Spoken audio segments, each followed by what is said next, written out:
Bonjour, mesdames, mesdemoiselles, messieurs, bonjour, Nabilaï Moussa Kamara, depuis Bruxelles, chef guinéen. Alors, donc, j'avais déjà dit que, écoutez, nous, en fait, allons vers la fin de la transition menée par Mamadi Doumbouya depuis 2021. Alors, voilà, mes directs seront fréquents, très fréquents, où il sera question tout simplement de motiver tous les Guinéens, doivent être motivés tous pour effectivement faire dégager Mamadi Doumbouya, cher contre Guinéen. Alors j'ai tout de suite lu un document, ce document alors importantissime, il est question effectivement de la stratégie, disons actuelle, du pouvoir de la transition du CNRD. Plutôt la stratégie actuelle. En fait, c'est tout un ensemble d'éléments, de propagande, de voix, alors que cette gente utilise actuellement pour pouvoir effectivement soit distraire les Guinéens, ou dans le but, effectivement, le but étant effectivement de se maintenir au pouvoir et passer en fait ce cap, hein, c'est-à-dire le 31 décembre, en fait, et continuer à diriger la Guinée, n'est-ce pas? Donc, contrairement donc aux engagements pris. Voilà, donc il est très tôt ce matin, ok, ce n'est pas un problème, hein. De toute façon le direct est enregistré, alors ceux-là qui ne suivent pas maintenant peuvent effectivement revoir donc la vidéo, cher compte guinéen, n'est-ce pas? Alors je dis bien, le thème c'est la stratégie actuelle, disons, de CNRD. Je viens de lire le document, c'est pas établi par moi, en fait, l'information est cruciale, elle est importante, donc je dois la faire passer aussi. N'est-ce pas? Très bien, cher compte guinéen. Alors, voilà, je lis ce document qui est super important. Vous le savez, Mamadi Doumbouya a perdu depuis toujours, d'ailleurs, totalement, et depuis longtemps. Il a perdu totalement, en fait, la raison là, on n'en parle plus. Alors, c'est une gente qui cherche finalement à s'imposer au pouvoir, s'imposer, vous comprenez, et après avoir finalement trahi tous les Guinéens, parce que tous nous avions pensé que la transition après Alpha Condé, alors serait pour tout simplement mettre, disons, des points sur les i. Donc la locomotive qui a été déplacée par Alpha Condé, il était question de prendre cette locomotive-là et, disons, la remettre sur les rails, n'est-ce pas? C'est ça la transition. Alors non, il y a la trahison, Mamadi Doumbouya, donc ne voit autrement les choses, et là, qu'est-ce qu'il est en train de faire? Voilà, c'est tout un ensemble d'éléments de propagande à la soviétique, on peut dire ainsi, ou à la Sékou Touré, et tout simplement pour se maintenir au pouvoir. C'est inacceptable, n'est-ce pas? Alors, je vois ici la première stratégie, le premier élément, donc convoité par ces militaires. Alors, il est question, disons, de parler du cas Alpha Condé, qui Alpha Condé, donc, serait ou est en train, tout simplement, disons, de préparer une sorte de rébellion, des attaques à partir du Libéria et contre la Guinée. N'est-ce pas? Alpha Condé, l'ancien président Alpha Condé, qui serait, en fait, selon eux, Alpha Condé, je ne mettrai même pas ça au conditionnel, mais eux, ils disent que Alpha Condé, alors, est en train de préparer également, disons, des actions militaires depuis le Libéria pour attaquer la Guinée. N'est-ce pas? Alors, c'est une stratégie, disons, que la junte militaire adopte actuellement. N'est-ce pas? Très bien. Je reviendrai de toute façon sur cet élément pour une petite analyse objective là-dessus. Ensuite, alors, disons, relativement, disons, le deuxième élément relatif donc au premier, en fait, le premier étant que Alpha Condé prépare, disons, à attaquer la Guinée. Alors, dans cette situation, pas mal de militaires sont actuellement radiés, disons, de l'armée guinéenne. Donc, on les accuse effectivement d'avoir des liens avec ce complot, selon eux, ce complot que Alpha Condé préparerait contre la Guinée. Donc, beaucoup de militaires, je dis bien, beaucoup de militaires sont actuellement radiés, n'est-ce pas? De toute façon, il y a une liste noire avec le nom des militaires qui sont radiés ou qui seront radiés, n'est-ce pas? Ensuite, une autre stratégie actuellement utilisée par la junte militaire qui veut passer, en fait, rester au pouvoir après le 31 décembre, s'il vous plaît. Alors, il y a aussi cette méthode de kidnapping. Vous l'avez remarqué depuis toujours, les citoyens sont kidnappés. Ce sont des politiciens, des journalistes ou des citoyens tout court, même des commerçants, vous comprenez, sont kidnappés. des citoyens sont kidnappés. On a Fonike Mange, par exemple, et Mamadou Bilo qui sont kidnappés. Vous voyez, c'est une méthode employée actuellement par cette junte militaire, effectivement, qui fait partie de la stratégie pour, effectivement, conforter en fait, son mensonge, c'est vrai, mensonge, comme pour dire, bon, écoutez, vous voyez, nous sommes capables donc disons, de développer la Guinée, nous sommes sérieux, mais pour cela, il faut d'abord que la jeune soit acceptée. Il faut d'abord, en fait, essayer de savoir comment dépasser l'étape du 31 décembre chez Guinée. Ensuite, un autre élément dans ce tableau de stratégie de la junte militaire, il est question de l'intimidation. Intimidation des leaders politiques. Voilà, les leaders politiques sont intimidés, vous l'avez remarqué. Alors, il est très difficile actuellement pour les leaders politiques en Guinée, alors en Guinée bien sûr, de prendre la parole, de critiquer, ne reste que pour effectivement alors informer en fait ses membres.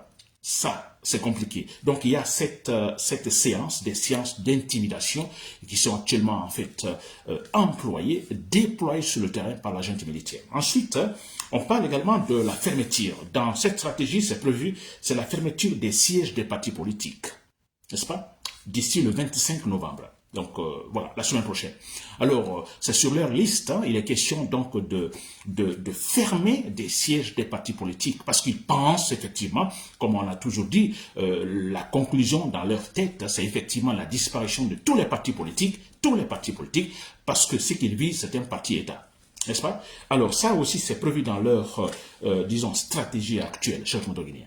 Très bien. Ensuite, il est question de militariser Conakry. N'est-ce pas? Le Grand Conakry. Et il est question de militariser les patrouilles partout à Conakry. C'est pas étonnant parce que je peux dire déjà, cette situation existe, hein, les patrouilles militaires partout, vous comprenez, ils vont finalement accentuer cette stratégie-là, c'est-à-dire tout simplement militariser, je dis bien militariser Conakry. N'est-ce pas? Ensuite, il y a ce qu'on appelle, c'est un phénomène de distraction. Et on essaie de nous distraire par des dossiers judiciaires, suivi de, en fait, disons, de déclarations, ou plutôt effectivement, déclarations de détournement. N'est-ce pas? Alors, je parle de dossiers judiciaires avec les déclarations de détournement, telle personne ou tel citoyen a fait tel détournement des biens de l'État, etc., etc. Donc, ça, c'est une manière de nous distraire. N'est-ce pas? Très bien, cher Patrick. Ensuite, alors, on parle également, il est question de la junte militaire met accent sur, disons, les comités de soutien ou les mouvements de soutien. N'est-ce pas? Voilà. Et il faut soutenir la junte militaire. Et là, on a déjà remarqué sur le terrain, les artistes reçoivent de l'argent par-ci, par-là. Ils tentent d'organiser des concerts par-ci, par-là. Vous comprenez, à l'intérieur du pays, des tournois sportifs sont organisés. Alors, il est question de mobiliser les citoyens. Il est question, effectivement, de passer à ce qu'on appelle ici, en fait, voilà, essayer de convaincre les citoyens à accepter Mamadi Doumbouya. N'est-ce pas? Ensuite, il est prévu aussi dans cette stratégie, ce qu'ils appellent ici, en fait, le changement de gouvernement. Il y aura un changement de gouvernement, ou mini-changement, vous comprenez, pour faire croire, bon, écoutez, cela pourrait être fait, disons, vers la fin de cette année, c'est une possibilité, de toute façon, c'est prévu dans leur stratégie. N'est-ce pas? Alors, pour faire croire, effectivement, que, voilà, ils sont sérieux, et sûrement dans le gouvernement, des ministres, le département qui sont incapables, effectivement, de travailler comme il le faut, alors, il faut, ça c'est une façon disons, voilà, d'expliquer la cause, ce qui serait la cause, par exemple, d'un semi-remaniement, ou remaniement total. N'est-ce pas, chaque mois guinéen? Ça, c'est prévu dans leur stratégie. N'est-ce pas? Tout ça pour nous distraire. Ensuite, alors il est question aussi de l'avant-projet de la Constitution. Vous l'avez remarqué, d'en bas, plutôt, comment il s'appelle, cet homme qui est le chef, disons, de Conseil national de la transition, n'est-ce pas? Alors, vous rappelez mon nom. Vous pouvez me le rappeler, dans Sakuruma, s'il vous plaît. Alors, dans Sakuruma, alors, il est là à la tête, il est question de vulgariser, donc, cette affaire d'avant-projet de la Constitution. Il est question d'en parler, il est question donc, s'il faut dire, de dire, bon, écoutez, nous aurons le meilleur, vous comprenez, nous aurons finalement la meilleure constitution en Guinée, une constitution différente, une constitution jamais élaborée en Guinée, n'est-ce pas? Et là, je lis à la tête dans sa Kourma pour effectivement, voilà, avec le tam-tam, la fanfaronnade autour, cher communauté guinéen. Tout ça, ça fait partie de notre, disons, stratégie. Ensuite, il est question également de distribuer ou de la distribution en fait des décrets pour l'achat des consciences. Vous l'avez remarqué, beaucoup de décrets, c'est normal. Alors ils feront beaucoup de décrets pour acheter des consciences, parce que vous savez, le Guinéen, c'est aussi ça. Alors, face à l'argent, alors les principes sont rejetés. Face au poste, vous comprenez, les principes sont rejetés. Alors le pouvoir, comme on a vu antérieurement avec d'autres pouvoirs, il est question de jouer, de distribuer des décrets. N'est-ce pas? Il y aura beaucoup de décrets, beaucoup de gens seront nommés à tel ou tel autre poste. Vous comprenez, ça fait partie de leur stratégie de propagande. N'est-ce pas? Ensuite, je pense qu'il y a aussi, si je me... Voilà, j'ai tout noté. En fait, il y a aussi ce qu'on appelle ici l'interdiction. Ça fait partie de leur stratégie également, stratégie actuelle du CNRD. Il est question d'interdire tout regroupement dans Kaloum. Dans les cafés, par exemple, les bars, les restaurants. Alors, d'interdire tout regroupement. Ça, c'est ça à Kaloum. N'est-ce pas? C'est prévu aussi chez le communauté guinéen. Ensuite, enfin, alors, il est question d'envoyer chaque responsable, chaque ministre dans sa région, n'est-ce pas? Les ministres et autres dans leurs régions respectives pour effectivement mener une véritable campagne pour Mamadi Doumbouya. Je dis bien, chaque ministre, chaque responsable de l'État, vous comprenez, disons à la tête des différents appareils de l'État, qui vont aller dans leurs régions respectives pour également battre campagne, n'est-ce pas? Mobiliser les gens pour Mamadi Doumbouya, chers condominiens. Voilà. Alors, vous l'avez compris, c'est ça, c'est le contenu de cette stratégie, la stratégie actuelle, qu'on appelle stratégie actuelle donc de la junte militaire. Alors, il est question, comme je l'ai dit au départ, il est question tout simplement, disons, de ne jamais finir cette transition. N'est-ce pas? Pour eux, la transition, elle ne doit pas finir cette année. Ni demain, ni après-demain. C'est-à-dire Mamadi Doumbouya au pouvoir, disons, pour toujours, jusqu'à la fin de sa vie. N'est-ce pas? Alors voilà, et cette stratégie est adoptée, certains éléments sont déjà appliqués sur le terrain, d'autres ne le sont pas encore, éléments ne sont pas encore effectifs, mais tout est prévu chez le communauté guinéen. N'est-ce pas? Très bien. Alors, ce que moi je vais dire, ce qu'on va dire. Alors, voilà. Alors, si vous lisez ces éléments que je viens de citer, alors il est clair que la junte militaire Mamadi Doumbouya et son groupe, alors, quelque part, ne tiennent pas compte de cet autre élément qu'on appelle ici l'instabilité politique. Parce que vouloir appliquer tout ce que est dans cette stratégie actuelle du CRD, vouloir appliquer tout cela, alors écoutez, nous serons dans ce qu'on appelle nous sommes déjà dans l'instabilité politique. Mais ce sera de l'instabilité politique, sociale, chronique, sans précédent en Guinée. Ça c'est clair. Sans précédent. C'est ça, comme résumé sur ce point. Mais c'est vrai, s'ils doivent appliquer tout cela, instabilité sans précédent, c'est-à-dire la Guinée infréquentable. Ce pouvoir ne pense pas autre, ne pense qu'à son intérêt. L'intérêt des Guinéens, non. Son intérêt, c'est-à-dire se maintenir au pouvoir. Alors, toute cette stratégie, c'est pour nous faire avaler du mensonge. C'est vrai, il y a des gens qui vont prendre de l'argent, effectivement, accepter de l'argent pour jouer le jeu de Mamadi Doumbouya. Mais ça, c'est vrai. Il y a des gens, comme j'ai dit ici, alors qui laisseront leurs principes. Ils vont prendre de l'argent. Et d'autres vont accepter également le poste. C'est vrai. Mais ceux-là qui prendront de l'argent ou qui accepteront les différents postes pour jouer le jeu de Mamadi Doumbouya, ils savent aussi à 100% que Mamadi Doumbouya n'a pas raison. Et là, ce point est important pour nous. Ils savent qu'il n'a pas raison. Ils savent que Mamadi Doumbouya ne pourra en aucun cas faire l'affaire des Guinéens. Ils le savent aussi. Ils le savent. Si bien qu'ils sont en train, effectivement, de, en fait, satisfaire Mamadi Doumbouya en prenant l'argent que ce dernier leur tend, n'est-ce pas? Et aussi, disons, les différents postes que Mamadi Doumbouya distribue actuellement à travers des décrets. Ils vont prendre, s'il vous plaît, mais ils savent que, bon, écoutez, parce qu'ils ont besoin de l'argent, on peut comprendre, ils ont besoin d'avoir des postes, ça c'est normal, vous comprenez, mais bon, voilà, mais ils savent, ce point-là est super important, ils savent que Mamadi Doumbouya ne fera absolument rien. Il n'y aura aucune différence entre Mamadi Doumbouya et Alpha Condé, par exemple. On aura les mêmes résultats. Ce point est très important, cher Guinéen. Alors, il y a un point dans cette stratégie que je vais en parler, les questions, là où il parle de Alpha Condé, qu'Alpha Condé, disons, attaquerait, donc serait en fait en train de se préparer pour attaquer la Guinée à partir du Libéria, n'est-ce pas? En complicité avec certains militaires guinéens. Écoutez, moi j'ai toujours disons, critiqué Alpha Condé, n'est-ce pas? Je le déteste.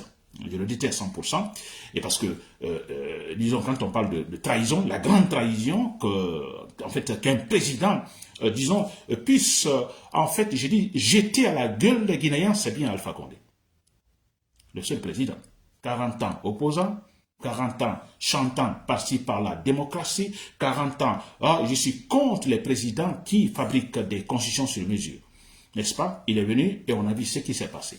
Donc, je suis contre Alpha Condé à 100%. 100%. N'est-ce pas? Très bien. Alors, mais, si on dit, comme la gente le dit, que Alpha Condé, alors, prépare, disons, une attaque depuis le Libéria pour attaquer la junte militaire, pour attaquer, moi je ne vais pas attaquer la Guinée, attaquer la junte militaire. Je dis bien, je suis contre Alpha Condé. Mais si Alpha Condé le fait, mais écoutez, moi je peux le comprendre. Je peux le comprendre. Je ne veux pas réfléchir beaucoup en disant Alpha Condé, si tout est comme ça, si Mamadou Doumbouya là, c'est ta faute, ok, ça on le sait déjà. Mais si Alpha Condé doit attaquer la Guinée à partir de Libéria, Mamadi Doumbouya, disons l'armée guinéenne, je ne dirais pas toute l'armée guinéenne, mais des corrompus, mais écoutez, je peux comprendre Alpha Condé. Qui lui a arraché son pouvoir? C'est Mamadi Doumbouya. Avec l'argumentation, effectivement, que Alpha Condé, écoutez, a totalement déraillé. Qu'il était sous la voie de la dictature, qu'il a violé la loi suprême de la Guinée, l'argumentation avancée par Mamadi Doumbouya, n'est-ce pas? Alors, quelque part, si on s'en tenait là, ou si on s'en tient à cela, on peut dire jusque-là, si Mamadi Doumbouya, en fait, exécutait, disons, le contenu de son argumentation, on pourrait dire, Alpha Condé d'ailleurs n'aurait pas la parole, il ne pourrait pas parler. Ça, je vous assure. Mais comme Mamadi Doumbouya n'est pas, ou ne se planifie pas pour exécuter le contenu de son argumentation après avoir renversé Alpha Condé, mais Alpha Condé doit se poser la question, mais ce monsieur, mais écoutez, qui suis-je? D'accord, je suis en train de mal faire les choses, c'est vrai, mais il me renverse pensant qu'il va bien faire, il ne le fait pas. Mais écoutez, je ne suis pas d'accord. Donc j'ai mal fait, lui aussi il est en train de mal faire. Donc on peut comprendre logique, naturelle qu'Alpha Condé, effectivement, s'énerve, se choque, et tente aussi de se venger. Je peux comprendre, je dis bien, je peux comprendre l'attitude d'Alpha Condé. C'est une foutaise, c'est vrai. Alors c'est très simple, cher commentateur guinéen, vous l'avez compris, je dis bien, je peux comprendre Alpha Condé. Si Alpha Condé a la capacité de le faire, écoutez, on peut comprendre sa position. Moi, je dirais même c'est légitime, parce que Mamadi Doumbouya n'est pas venu pour redresser le tir, n'est pas venu pour, en fait, mettre de l'ordre après le passage chaotique de Alpha Condé. Alpha Condé a-t-il la possibilité de le faire? Mais, écoutez, moi, je dis bien, ça ferait notre affaire. Ça ferait notre affaire, s'il vous plaît. Je dis bien, je comprends Alpha Condé en me mettant dans la relation Alpha Condé-Mamadi Doumbouya. Si je dois me prononcer, je me dis, je comprends Alpha Condé. C'est comme ça, n'est-ce pas? Voilà, pour terminer, alors vous avez vu des militaires, chaque combattant dans l'armée, je ne termine pas sans m'adresser à vous. Vous l'avez remarqué, si vous ne n'agissez pas, je préfère employer agissez et non réagissez. Alors, si vous n'agissez pas, n'est-ce pas, c'est-à-dire vous prenez vos initiatives, n'est-ce pas? Alors, voilà, Mamadi Doumbouya est prêt, tout simplement, à radier beaucoup de militaires, à tuer beaucoup de militaires, n'est-ce pas? Et il va le faire, comme Sékou Touré a fait en son temps. Alors, des accusations gratuites, beaucoup de militaires ont été tués, des intellectuels également abattus et emprisonnés au Congo. Voilà, chers compatriotes, c'était Nabilaï Camara depuis Bruxelles. Merci pour l'écoute et bonne journée de travail.